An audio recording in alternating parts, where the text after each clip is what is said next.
पहले हम समझ लें है क्या, जो यूनिवर्स ऑफ नॉलेज है अपना, उसको समझना होता है।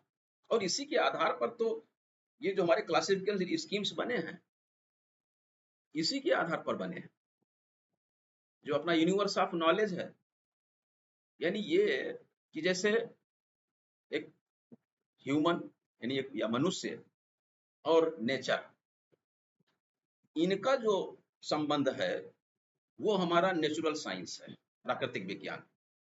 और जो हमारा एक मनुष्य का मनुष्य से जो संबंध है वो वही ह्यूमैनिटीज है, वही मानविकी है। और जब हमारा मनुष्य और सोसाइटी यानी समाज से जो संबंध होता है वो हमारा सोशल साइंस, वही सामाजिक विज्ञान है। तो अब देख लीजिए इसको कैसे यहीं पर किसे इसका डिवीजन किया गया, natural science, humanities and social sciences, ये इस आधार पर। अब आप समझ लीजिए कि शुरुआत कहाँ से हो रही है। हम जो अलग अलग हमारे विषय, अलग अलग वो जो स्कूल्स, अलग अलग फैकल्टीज का जो निर्माण हुआ है वो ये इस कैटेगरी, इस तरीके से उसको लिया गया है। अब जो हमारा यानी जो हमारा यूनिवर्स ऑफ नॉलेज है वो क्या है, वो अनंत है, अनलिमिटेड, अनंत है, वो गतिशील है, और वो फिर मतलब क्या कहेंगे उसको, डायनेमिक है, वो अनंत है ना। हर सार्वभौमिक है सर। कोई बोल रहा है क्या? हाँ, यूनिवर्स ऑफ नॉलेज सार्वभौमिक भी हो सकता है, हाँ, जो सब पे लागू हो। यूनिवर्स ऑफ नॉलेज की यहाँ बात हो रही है। जी जी। अब वो सार्वभौमिक और पर्टिकुलर वो एक अलग बात है। यहाँ हम जो चर्चा कर रहे हैं कि ओवरऑल जितना ज्ञान है, पूरा पूरे यूनिवर्स का ज्ञान, उस ज्ञान को फिर यहाँ हम अलग अलग उसमें किए ना, अलग अलग विचारधारा के अनुसार, फिर उसके बाद अलग अलग विषय, फिर विषयों में फिर विषय। अभी आप देखेंगे दो विषय को मिलाकर के एक नया विषय बन गया, मल्टी डिसिप्लिनरी, बहुविषयी। ये तो समय ऐसा आ गया है अब तो ये जो कहने का मतलब कि जो अपना ज्ञान जगत है वो अनंत है, ज्ञान जगत। अब भाई ठीक है, यूनिवर्स ऑफ नॉलेज में क्या है, पहले फिजिक्स, फिजिक्स के अंतर्गत फिर क्या है, इलेक्ट्रिसिटी आ गई, मतलब ज्ञान जगत। फिर वो उसमें भौतिकी, और भौतिकी के बाद में विद्युत, और विद्युत में भी अब वो धारा विद्युत, जो विद्युत का प्रवाह है, अब वो एक अपने आप में वो फिर एक विषय बन गया। यानी ये जो इस तरीके की जो सीरीज बनी है, और इसमें एक चीज और है, निरंतरता, कंटिन्यूएशन भी है। किस तरीके से, जैसे एक होता है बायोकेमिस्ट्री। बायोकेमिस्ट्री क्या है, बायोलॉजी प्लस केमिस्ट्री, इन दोनों को मिला करके बायोकेमिस्ट्री बन गया। एजुकेशन एंड साइकोलॉजी क्या बन गया, एजुकेशनल साइकोलॉजी, शिक्षा मनोविज्ञान। और ये मल्टी डायमेंशनल भी है ज्ञान जगत, इसका एक गुण ये भी है, बहुआयामी जिसको कहते हैं।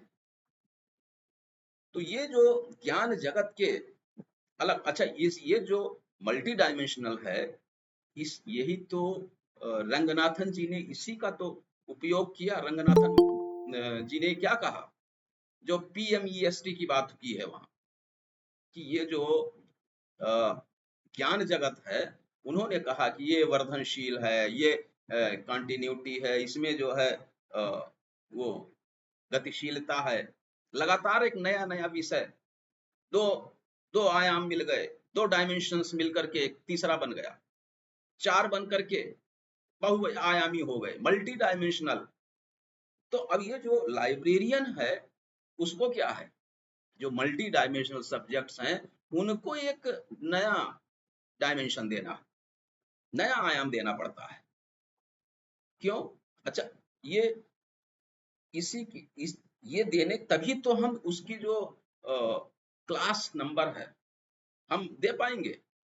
यानी एक पक्षीय या एक आयाम, एक आयामी विषय ये सरल तो होते हैं, लेकिन इसके जो व्यवस्थापन में, इसके अरेंजमेंट में, इसका जो अरेंजमेंट करने में ये बड़ी समस्या आती है। लेकिन अगर कोई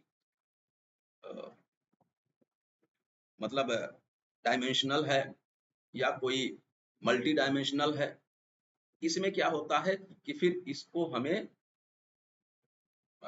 रूपांतरित करना पड़ता है, उनका उनमें परिवर्तन लाना पड़ता है। परिवर्तन का मतलब ये कि जैसे मल्टी डायमेंशनल के लिए जो रंगनाथन जी ने क्या उपयोग किया, जो फैसेट दिया वो PMEST वाला, person, matter, energy, space, time, इसका प्रयोग किया। 5 फंडामेंटल कैटेगरीज इसीलिए बनाया उन्होंने। अब इसका एक और है कोहेरेंस, यानी इसकी जो सुसंगतता, कंसिस्टेंसी। अब जैसे क्या कहेंगे उसको, चाइल्ड एजुकेशन, या मतलब एजुकेशन में अब थोड़ा सा परिवर्तन कर दिया गया। अच्छा, इसमें इंडिपेंडेंस भी है। ये ज्ञान जगत का ये है कि ये परिवर्तनशील तो है, परिवर्तित होता है, लेकिन ये क्या है, अब जैसे नया विषय आ गया आपका समुद्र विज्ञान। अब देखिए, अब इसके लिए क्या है कि कई विषय मिला करके आपको एक कलेक्टिव स्टडी करनी पड़ेगी। सर मेरा एक डाउट है। हाँ, सर एक कई बार एक इंटरव्यू में क्वेश्चन आया है कि लॉ को आखिरी में क्यों रखा गया और साइंस इसको पहले क्यों रखा है सीसी में, तो इसका क्या जवाब होगा सर? अब भाई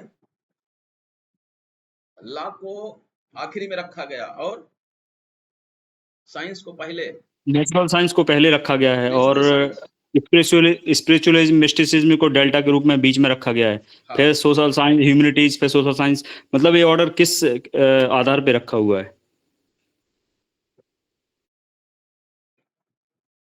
देखिए, जब आप ये पूरा ज्ञान जगत की जो विशेषताएं हैं इसको समझेंगे, फिर कि विषयों का निर्माण कैसे कैसे हो रहा है।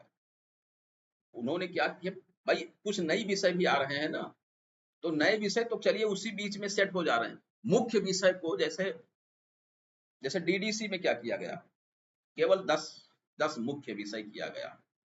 अब उन 10 में ही तो सब समाहित हो रहे हैं भाई। लॉ वहां कहाँ रखा गया, सोशल साइंस के अंतर्गत ही तो है।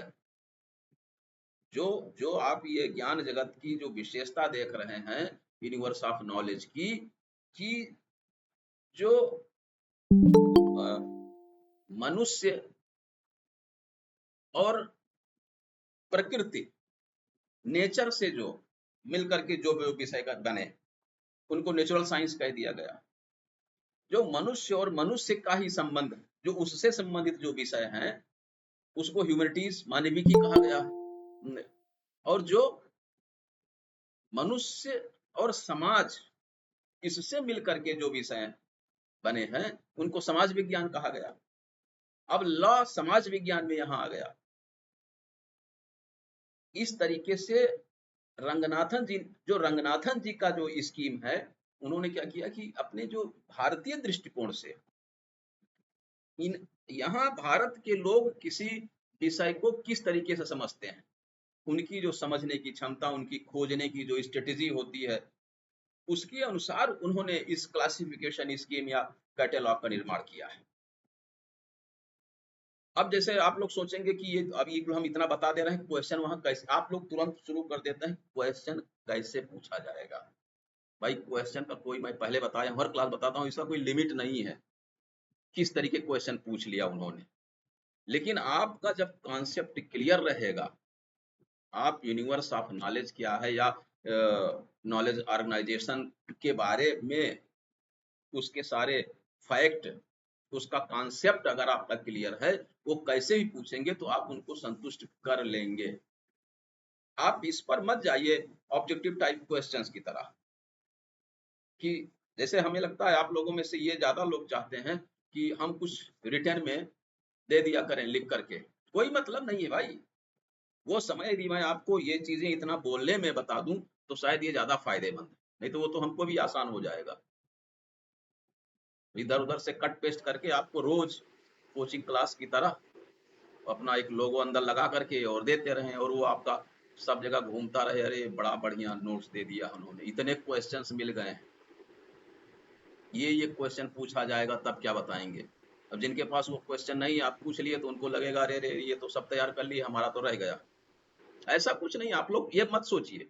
आपका काम है कि आप जितने ये टर्म्स है ना, इन टर्म्स को बहुत स्पेशलाइज्ड रूप में मत समझिए, बहुत एकदम सहज ढंग से उसका सरल, उसका क्या कहेंगे, जो भाव है उसके भाव को समझिए, उसकी जो बोध गम्यता है वहां तक आप अपनी चिंतन में समाहित कर लीजिए, बस यही पर्याप्त है। अब क्वेश्चन सर मान लीजिए अभी जो चर्चा हो रही है इसी में तमाम क्वेश्चन बन सकते हैं कि भाई ये मल्टीडिसिप्लिनरी ये क्या है आजकल होता है, ये कौन सा विषय है, या आजकल लोग कहते हैं रिसर्च में टॉपिक लेते हैं, कहते हैं वो मल्टीडिसिप्लिनरी जो है रिसर्च होनी चाहिए, ये बातें आती है ना। बहुविषयी टॉपिक लेकर के आप करिए, दो दो विषय 3 चीजों को मिला करके फिर आप उस पर रिसर्च करिए कुछ नई चीजें। क्या क्या विषय आते हैं, बायो इन्फॉर्मेटिक्स, बायोटेक्नोलॉजी, चलिए ठीक है, बायो साइंस, ये बायो केमिस्ट्री। अब उसके बाद और उसके अंदर अंदर, तो कहने का मतलब कि पहले आप ये पूरे इस चीज को समझ लीजिए, फिर हम लोग डिस्कशन करते हैं कि इसके क्वेश्चन का प्रारूप क्या क्या हो सकता है। अब भाई जैसे आपका जो वो है ज्ञान जगत के अंतर्गत, इसमें भाई ये बात आएगी पहले कि जगत माने क्या हुआ, यूनिवर्स। यूनिवर्स यूनिवर्स का मतलब ये नहीं कि पूरा एक देश या पूरा विश्व, ये जगत, यहाँ यूनिवर्स का मतलब ये हुआ कि जो भी कोई रेफरेंस है, कोई विचार है, उन सब का एक,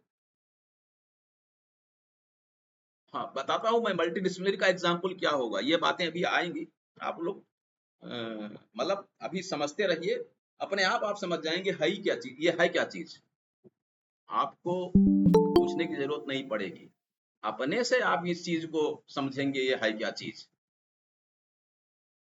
तो जो ये पूरी विचारधारा है, जो भी जितने जो भी संदर्भ हैं, उसका पूरा एक सेट, पूरा एक समुच्चय, वो जगत है। कोई जैसे विचार, आइडिया है, आइडिया का मतलब क्या हुआ भाई, किसी व्यक्ति के द्वारा जो अपनी बुद्धि का प्रयोग करके जो उसका चिंतन मनन, जो उसकी कल्पना, उसके आधार पर जो विचार, जो लास्ट में क्या कहेंगे उसको, जो प्रतिफल प्राप्त होता है, वो आइडिया है। सर कुछ सुव्यवस्थित संगठित स्वरूप जो, जैसे मनुष्य के मस्तिष्क में बहुत सारे विचार आते हाँ रहते हैं, हाँ हाँ, उन विचारों को सुव्यवस्थित और संगठित स्वरूप में ही जो उसको लिखता है तो वो विषय बन जाता है, बस। एक संगठित स्वरूप ही होता है एक तो तरह अब से जैसे कि मतलब ये कि विचारों भाई का। वो पूछ लिया आपने, कोई कहा कि ये इनका विचार या आइडिया, तो कहेंगे अच्छा आइडिया, ये आप कह रहे हैं आइडिया क्या चीज है। अब लीजिए एक नया क्वेश्चन हो गया ना, आइडिया क्या चीज है, विचार।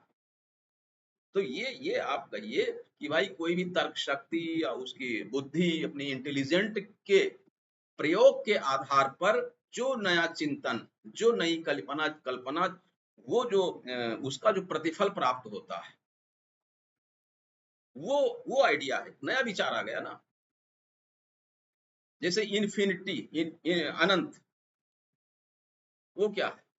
अनंत, जिसमें पास्ट, प्रेजेंट और फ्यूचर का भी ज्ञान समाहित हो। अनंत ज्ञान क्या हो सकता है?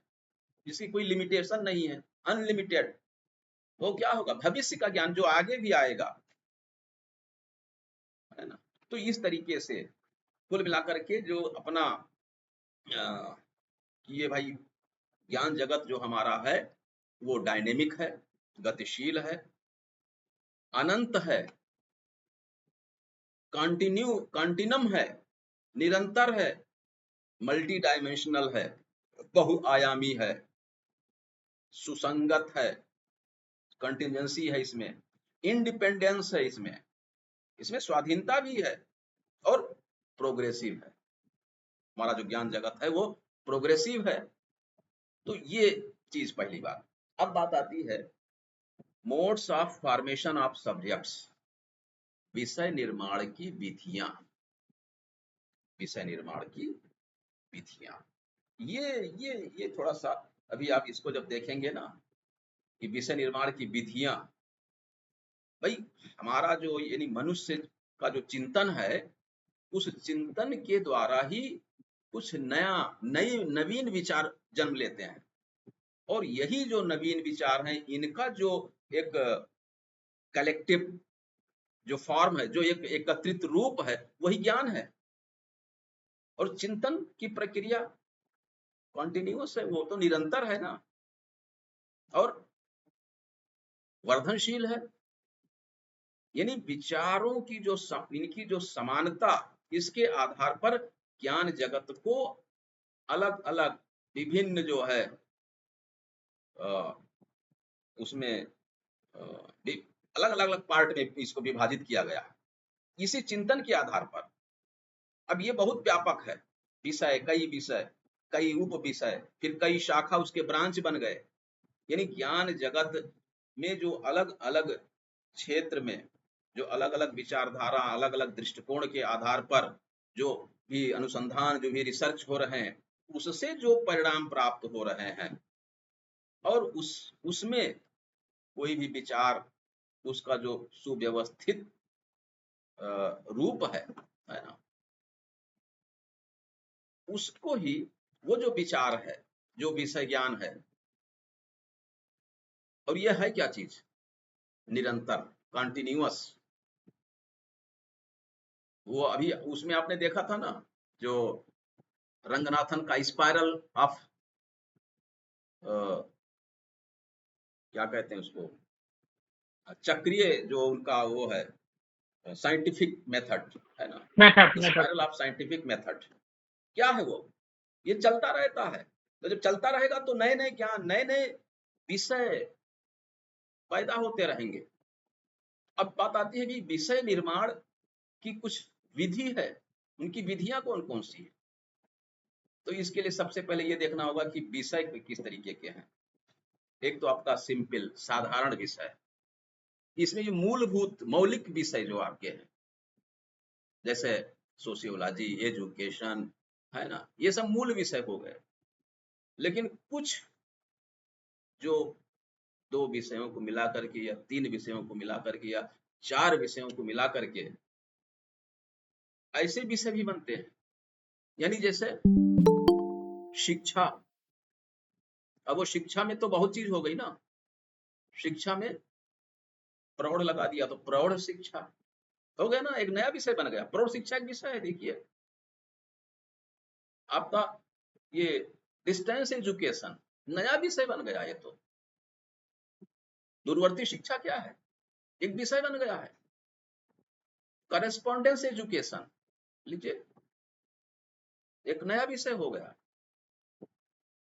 बाल शिक्षा, बच्चों के लिए शिक्षा देना, वो एक नया विषय हो गया।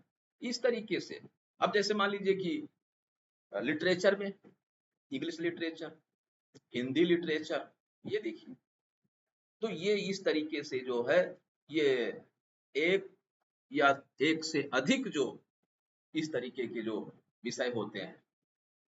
फिर एक कॉम्प्लिकेटेड, जो थोड़ा जटिल विषय होते हैं कुछ, उसमें क्या है, जैसे अपना पुस्तकालय एवं सूचना विज्ञान, ये क्या है? जैसे समाज शास्त्र और धर्म में जो अंतर संबंध है, या शिक्षा और मनोविज्ञान, यानी जो विषय का निर्माण है वो भी निरंतर चलता रहता है, वो भी गतिशील है। हम ये नहीं कह सकते हैं कि बस अब इतने बहुत विषय हो गए हैं, बहुत विषय नहीं हो गए हैं, विषय बनते ही रहेंगे। ये ज्ञान हम लोगों का चूंकि चिंतन, नए नए विचार आएंगे, नए नए विचार आते रहेंगे, तो इसी के आधार पर जो रंगनाथन जी ने वो किया अपना PMEST, इसका। अब देखिए आप क्या, आपको तो हर चीज को कोरिलेशन करते रहिए, आपको भी चिंतन मनन ही करना है। अच्छा इसका ये ऐसा, हाँ ऐसा, PMEST इससे निकाला है रंगनाथन जी ने। तो ये जब चिंतन आप करेंगे तो आपका क्या कॉन्सेप्ट क्लियर होगा, और आपको वहां जैसे कुछ पूछेंगे आप उसको और बढ़िया जोड़ करके बता सकेंगे।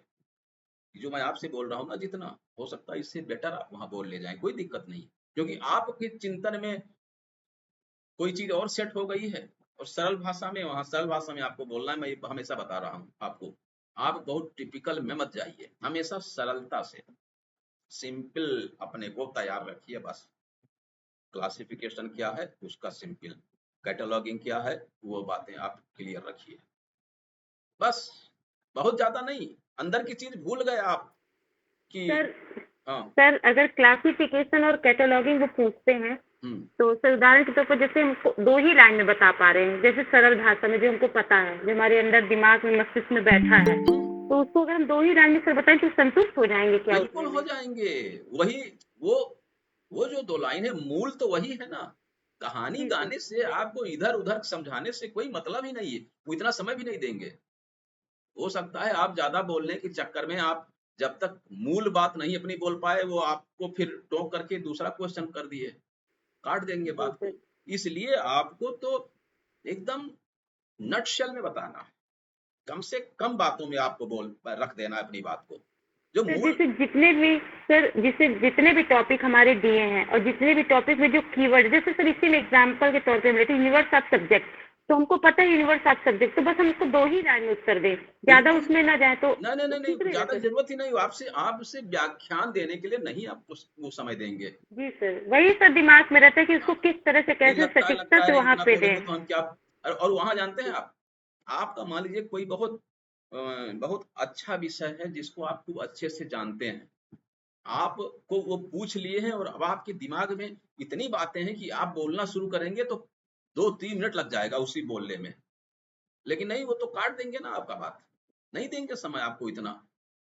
इसलिए आपको तो जी सर। जो मुख्य बात है वो बताइए। अच्छा वो कह रहे हैं कि ये क्लासिफिकेशन, ये इसकी क्या भूमिका है लाइब्रेरी में? अरे तो आप बताइए ना भैया कि विभिन्न वहाँ जो है पूरे जो ज्ञान जगत का वो नॉलेज ऑर्गेनाइजेशन, मतलब ज्ञान को संगठित करना, ऑर्गेनाइज करना फॉर रिट्रीवल, हम अपने जो है रीडर को पुनः हम दे सकें, हम उसको उसका अरेंजमेंट विषय अनुसार, इसलिए उसका वर्गीकरण क्लासिफिकेशन की जरूरत है। अब बाकी दुनिया भर की कहानी गाने से कोई फायदा नहीं है, हम ये करते हैं तो ये करते हैं तो ये होता है, इससे क्या लेना देना। पता चला आप मूल बात बता नहीं पा रहे हैं, इधर उधर कहानी कर रहे हैं, तब से वो काट दिए बात, आगे दूसरा पूछने लगे। आपको तो कहीं नहीं समय मिलता है इतना, छोटा छोटा पूछेंगे, और उसी से वो उनका आकलन, आपका वो आकलन करेंगे कि आपको इस विषय का कितना ज्ञान है।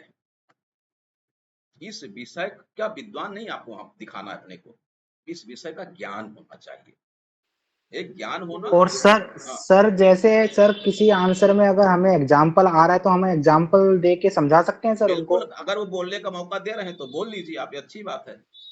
वैसे मौका ओके देंगे सर। नहीं, हो सकता है मूड है उनका, वो कह रहे हैं हाँ अच्छा बताइए, हाँ ठीक है क्या एग्जाम्पल है बताइए। नहीं तो आप जैसे बोलना शुरू करेंगे ना सही सही, तुरंत काट देंगे, वो जान जाएंगे ये तो जानता है इस चीज को, हटाओ आगे बढ़ो। ये तो ये मत सोचेगा कि इसका मतलब हमारा गलत हो रहा है। आप जैसे सही बोलना शुरू करेंगे वो काट करके आगे बढ़ेंगे, क्योंकि वो समझ गए कि हाँ ये इसका फंडा क्लियर है, ये तो बोल ही रहा है, बोल ही देगा सब चीज। चलो आगे बढ़ो, दूसरा बताओ। ये अपनी अपनी स्टाइल है। जितना आप सही बोलते जाएंगे वो काटते चले जा रहे हैं। इसका मतलब ये नहीं कि मैं यही तो कहता हूं ना, हमारी आपकी जो चर्चा का मूल हमारा जो उद्देश्य रहता है कि आपको इन चीजों से अवेयर कर देना, बस कि आप वहां पर आपा मत खोइए। अरे वो हमारे आंटी थे और जैसे मैं बताना शुरू करता था वो तुरंत काट देते थे बात को। दूसरा क्वेश्चन पूछते थे, सुनते भी नहीं थे मेरी पूरी बात। मैं तो जानता था उस चीज को। अरे वो समझ गए कि आप जानते हो, वो तो फिर आगे बढ़ गए। तो ये हेलो चीज, हाँ सर, जैसे उन्होंने मान लो दूसरा प्रश्न कर लिया पहला उत्तर पूरा बताने के, तो हमको पूरा आंसर नहीं देना, फिर हमको नेक्स्ट क्वेश्चन के आंसर में आ जाना है। हाँ, वो काट रहे बात को तो आप छोड़िए, आप उनसे वो मत कि हम नहीं हम इसको जानते हैं, पहले बता लेंगे फिर अगला बताएंगे, ऐसा नहीं करना है आपको। तो ओके सर, अगर वो थैंक यू। दूसरा कर दिए तो फिर उसको समझ करके आप उसका आंसर दीजिए, कोई दिक्कत जी नहीं। सर। आप ये मत जी घबराइए कि अरे वो अब ये तो मैं जानता था, बता ही रहा था तब से, ये तो सुने भी नहीं। मौका दीजिए सर, इसको हम और अच्छा बताएंगे। ये कोई जरूरत नहीं भाई आपकी कि हमको और मौका ओके। दीजिए, हम इसको और अच्छा बताएंगे, या हम भूल गए थे अब याद आ गया। अरे वो आगे बढ़ गए तो आगे बढ़ जाइए, वो कोई ऐसी बात नहीं है। ठीक है, अब देखिए जो आपका विषय निर्माण की जो विधियां हैं, मोड्स ऑफ सब्जेक्ट, क्या कहेंगे इसको, मतलब विषय फॉर्मेशन सर। फॉर्मेशन है ना, फॉर्मेशन। देखिए एक चीज बता दें, मैं थोड़ा एलर्जी की वजह से मैं वो खाना पड़ता है कभी कभी हमें, ये सिट्रजिन। उससे क्या है कि ये मुंह से कभी कभी बहुत नींद सिट्रजिन, आती है सर, उसमें बहुत नींद आती है नींद सिट्रिजिन क्या, में। ये कह सकते हैं कि मेमोरी जो है कमजोर हो जाती है। हाँ, माइंड उसमें अजीब अपना जो लगता है। अपना जो साथी रोज का मिलने वाला है, मित्र है, पता चला कि जब मंच पे खड़े हो गए उसका नाम नहीं याद आ रहा है कि बोल दें। ये हो जाता है ना। लेकिन तो कुल मिलाकर के जो आपका अ, इसमें जो पहला है फिजन, है ना, यानी विखंडन। तो विखंडन क्या है?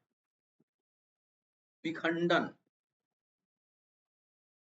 जो अपना लाइब्रेरी क्लासिफिकेशन सिस्टम में जो इसका प्राइमरी या जो उसके जो है सेकेंडरी, उसके जो मुख्य जो विषयों का जो विभाजन किया गया है, यानी जो फर्स्ट स्टेप है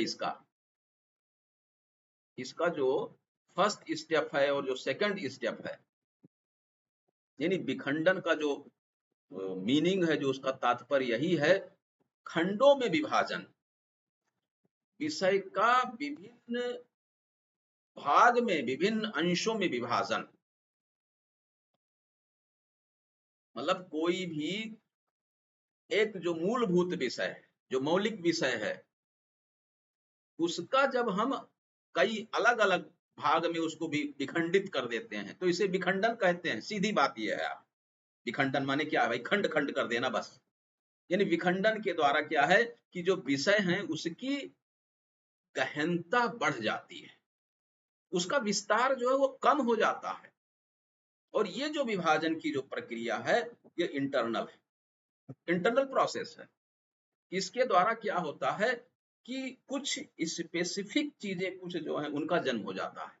जैसे मुख्य विषय क्या है, मान लीजिए फिलॉसफी, दर्शन शास्त्र, इसका जब विखंडन, तो इसी में क्या क्या निकला?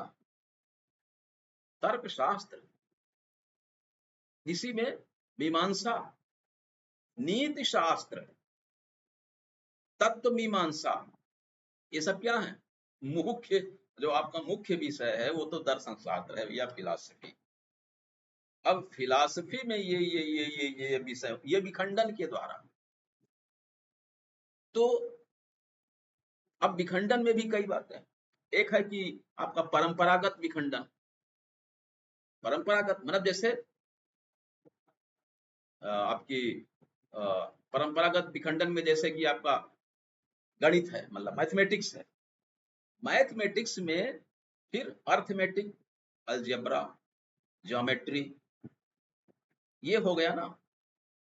दूसरा जो इसका फिजन है, विखंडन है, वो निकाय, मतलब उसका जो क्या कहेंगे, एक प्रकार से बिल्कुल अलग उसकी बॉडी। सर डिसेक्शन और डिनुडेशन आता है सर फिर से इसके अंतर्गत, विच्छेदन और सर अनाच्छादन आ जाता है इसके अंतर्गत, वही विघटन के अंतर्गत। नहीं, डिसेक्शन विच्छेदन तो अलग हुआ, विच्छेदन और विखंडन आप समझ रहे हैं ना। विच्छेदन, विखंडन और जो डिनडेशन है यानी अनाच्छादन, ये सब अलग अलग है। मैथमेटिक्स, जी सर, मैथमेटिक्स को जब हम तोड़ते हैं तो उसमें ज्योमेट्री 2D 3D सर ये जो आते हैं, हाँ हाँ हाँ, ये सब विषय आते हैं। वो क्या है, वो डिसेक्शन नहीं है, डिनुडेशन सर, ये फिजन। अनाच्छादन, हाँ? अनाच्छादन सर उसी के प्रकार। नहीं, अनाच अभी हम आगे आएंगे ना। अभी देखिए कि क्या क्या क्या डिफरेंसेस हैं इसमें। हम इसको पूरा होने दीजिए, फिर आप देखिए, आप खुद क्लियर हो जाएंगे। अब होता क्या है इसमें, दो जो आपका विखंडन है ना, विखंडन की जो प्रक्रिया है, इसमें ये दो चीजें हैं, विच्छेदन और अनाच्छादन। विखंडन, इनमें दो चीजें फिर आ गई, विच्छेदन डिसेक्शन और अनाच्छादन। जी सर, ये इसका पार्ट है फिर। जी जी सर, ठीक है। अब देखिए विच्छेदन है, जैसे इसमें क्या है, इसके द्वारा, अच्छा रंगनाथन जी ने इस पर बहुत पूरा, रंगनाथन जी ने इसी पर काम किया है। उनकी जो विषय निर्माण की विधियां के अनुसार उन्होंने जो अपना, अरे अब क्या कहा जाए कि उस पर कोई सीसी को आगे थोड़ा सा और मॉडिफाई करने वाला नहीं रहा, कोई ऐसी संस्था आगे नहीं आई अपने। भाई अब ऐसा तो नहीं डीडीसी में जो है डीवी महोदय अभी तक जिंदा हैं, वो सब अपडेट करते जा रहे हैं, है ना। तो अब कोई जरूरी नहीं कि रंगनाथन जी नहीं रहे तो वो उस पर काम बंद हो जाए। लेकिन वही है कि अपने भारत में कोई ऐसे विद्वान, ऐसी कोई संस्था आगे नहीं आई कि जो इस पर काम करती आगे, जरूरत ही नहीं जी थी। सर। हम रंगनाथन जी के सर, हाँ? माननीय रंगनाथन जी के सर शिष्य थे जो गोपीनाथन और नील मधान सर, ये लोग किए थे रिवाज, लेकिन वो हाँ, चल नहीं पाया, नहीं चल पाया, फिर और पाया। आगे नहीं लोग संभाल पाए, नहीं हो पाया, बस और कोई बात नहीं। तो जो विखंडन की जो बात थी, इसको फिर रंगनाथन जी ने क्या किया, इसमें उसके आधार पर इन्होंने फिर ये जो डिसेक्शन की बात की। डिसेक्शन में क्या है कि एक समान, एक समकक्ष वाले जो भी तत्व हैं, या जब कोई ऐसा जो मौलिक जो विषय है, उसका जब विखंडन एक लाइन वाइज, एक पंक्ति में जब किया जाता है, तो उसे विच्छेदन कहते हैं। अब जैसे ज्ञान जगत में सर डिसेक्शन का जब डिसेक्शन का एक एग्जांपल फिलॉसफी को डिवाइड कर लें। भाई जैसे क्या है, वो आप देखते हैं ना, ब्रेड स्लाइस जो होता है, वो क्या होता है उसमें एक जो फैक्ट्री में बनता है, वो पूरा एक होता है रोल, मतलब, और फिर उसका क्या करते हैं, ऐसे कई परत में काट देते हैं। सर समकक्ष श्रेणी में बांटना सर, एक तरह से समकक्ष श्रेणी में इक्वल है ना, बिल्कुल। अब जैसे सर बायोलॉजी को बॉटनी और जोलॉजी में बांट दिया सर, बांट दिया। तो ये सबसे सरलतम विधि है इस चीज को, ये जो आपका विच्छेदन है, यानी ज्ञान जगत का जो डिसेक्शन किया जाता है, उसमें वही जैसा आपका केमिस्ट्री है, आपका सोशल साइंस है, पॉलिटिकल साइंस है, हिस्ट्री है, ये सब देखिए अलग अलग हो गए ना, यानी ये सब समकक्ष हैं, लेकिन इनको अलग अलग समान श्रेणी में रखा गया। लेकिन ये क्या है, एक इनका सबका अस्तित्व जो है वो स्वतंत्र है, इंडिपेंडेंट है। इनके जो प्रत्येक भाग हैं, इनकी अपनी अलग अलग विशेषताएं हैं, और उसके आधार पर इनका विच्छेदन हुआ। और ये जो प्रक्रिया है वो कॉन्टिन्यूअस बारंबार होती रहती है।